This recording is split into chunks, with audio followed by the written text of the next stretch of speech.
Hi guys, welcome to economics class 13। So आज हम जानेंगे कुछ पैरामीटर्स जैसे डिफरेंस क्या होता है सीपीआई और डब्ल्यूपीआई में, नए कुछ सीपीआई के इंडेक्सेस हैं वो क्या हैं, और analysis of inflation in India and producer price index. तो ये टॉपिक्स आज हम पढ़ेंगे। तो सबसे पहले जानते हैं what is the difference between CPI and WPI. So wholesale price index होता है वो एक कमोडिटी इंडेक्स होता है। ओके, सो उसमें जैसे हमने पिछले क्लासेस में पढ़ा कि जो डब्ल्यूपीआई होता है होलसेल प्राइस इंडेक्स, इसमें सर्विसेज को इंक्लूड नहीं किया जाता है, लेकिन जो सीपीआई फॉर इंडस्ट्रियल वर्कर्स होता है ना, उसमें कमोडिटीज़ भी इंक्लूड होती हैं, आइटम्स जो होते हैं फूड और नॉन फूड आइटम्स, और सर्विसेज सेक्टर भी इंक्लूड होता है सीपीआई में। ओके, जैसे कि आईटी, हेल्थ और ये सब सीपीआई में इंक्लूड होता है।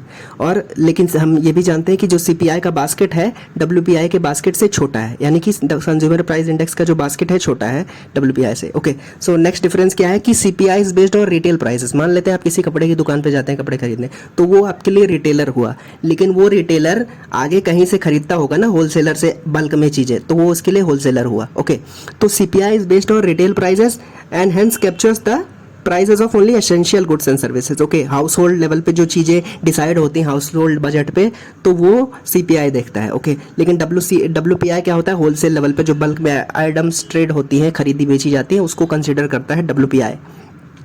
तीसरा डिफरेंस है CPI for industrial workers takes DAs into account. So CPI dearness allowance होता है ना, उसको भी इंक्लूड करता है, लेकिन डब्ल्यूपीआई इंक्लूड नहीं करता है।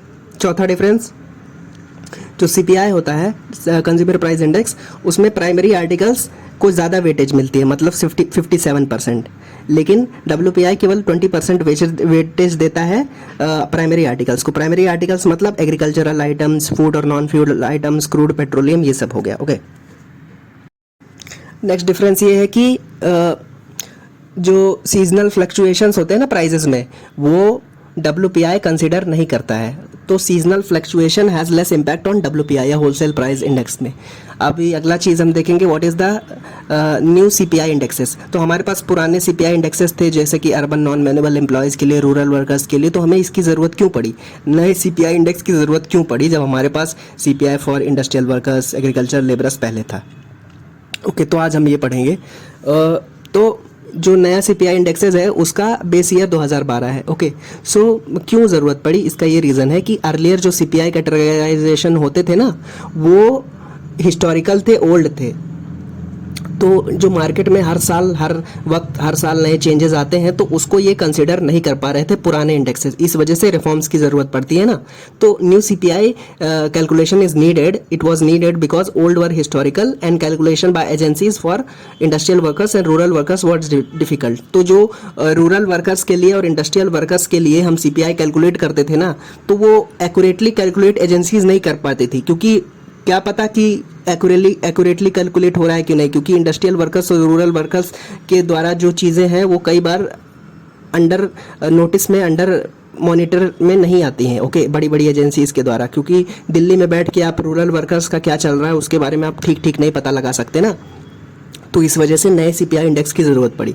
तो अब हमारे पास 3 नए इंडेक्सेस हैं सीपीआई के थ्रू, जो कि हैं सीपीआई अर्बन, सीपीआई रूरल और सीपीआई कंबाइंड में दोनों को जोड़ देते हैं। तो सीपीआई न्यू जो होता है ना हमारा, वो एवरेज होता है। सीपीआई अर्बन अलग निकालते हैं, सीपीआई रूरल अलग निकालते हैं, फिर उसको एवरेज कर देते हैं। तो इससे क्या होता है कि पहले से ज़्यादा एक्यूरेट हमको डेटा मिलता है। ओके, अभी हम जानेंगे analysis of inflation in India में महंगाई का क्या हाल चल रहा है। ओके, तो इसके बारे में हम जानेंगे कि इन्फ्लेशन इंडिया के केस में कैसे है। तो इंडिया में इन्फ्लेशन के 2 कैरेक्टरिस्टिक हैं, it is a structural phenomena, it is a monetary phenomena. Structural मतलब कि किसी भी चीज़ का जो स्ट्रक्चर होता है ना, कि किस तरीके से इन्फ्लेशन के फाउंडेशन में, इन्फ्लेशन इंडिया के इकोनॉमी में फाउंडेशन को, उसको कैसे अफेक्ट करती है, तो इस तरीके से उसके स्ट्रक्चर को अफेक्ट करती है। तो इस वजह से ये एक स्ट्रक्चरल फिनोमिना भी है इन्फ्लेशन, और एक मॉनेटरी फिनोमिना है। मॉनेटरी मतलब रिलेटेड टू मनी सप्लाई।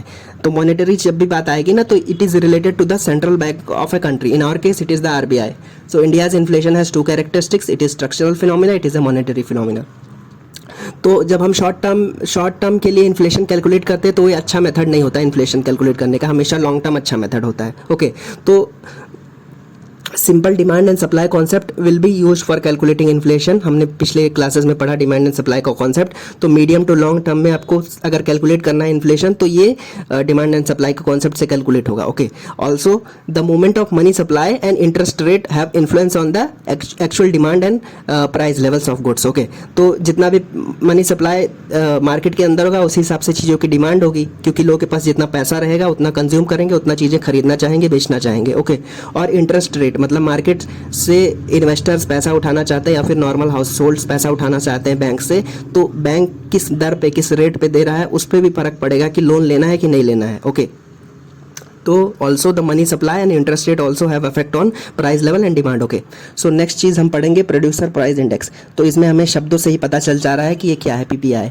तो इसमें हम देखते हैं कि price change at the producer level, मतलब कोई चीज़ें कोई आदमी प्रोड्यूस या कोई कंपनी प्रोड्यूस करती है ना, उसके लेवल पे जो इंडेक्स होता है महंगाई प्राइस की बढ़ोतरी और घटोतरी, तो ये प्रोड्यूसर प्राइस इंडेक्स में आता है। Okay, so PPI it measures the price changes from producers perspective as against CPI which measures price changes from consumers products perspective. Okay, so producer price index में हम देखते हैं प्रोड्यूसर के level पे price changes क्या हो रहा है, और सीपीआई में हम कंज्यूमर के पर्सपेक्टिव से देखा जाता है कि प्राइस चेंजेस में क्या फ़र्क आ रहा है। ओके, तो कुछ इन 21st सेंचुरी बहुत सारी कंट्रीज़ हैं WPI से वो PPI में शिफ्ट हो गए हैं, कि मतलब प्रोड्यूसर के लेवल पे जो प्राइस चेंजेस हो रहे हैं उसको उन लोगों ने बेस बना लिया है इन्फ्लेशन को मेजर करने का, बहुत सारी कंट्रीज़ ने। लेकिन हमारे इंडिया में अभी CPI और WPI ही चल रहा है। ओके, तो कुछ कैरेक्टरिस्टिक्स हैं PPI के, उसको हम जानेंगे। तो PPI में only basic prices are used for compilation. Okay, तो बेसिक प्राइजेज क्या होते हैं?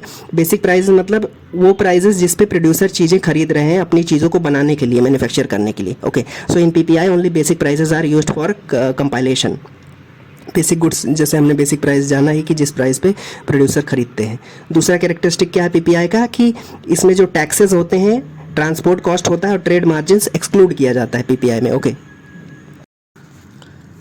सो जितना भी इन्फ्लेशन कैलकुलेट होगा उसमें से टैक्सेस के पैसे, ट्रेड मार्जिन और ट्रांसपोर्टेशन कॉस्ट हटा देंगे, तब जाकर के पीपीआई कैलकुलेट होगा। इसमें ये चीज़ें नहीं कंसिडर करते। Okay, so these were the few things I hope you understood it. Thank you so much for watching. Bye bye.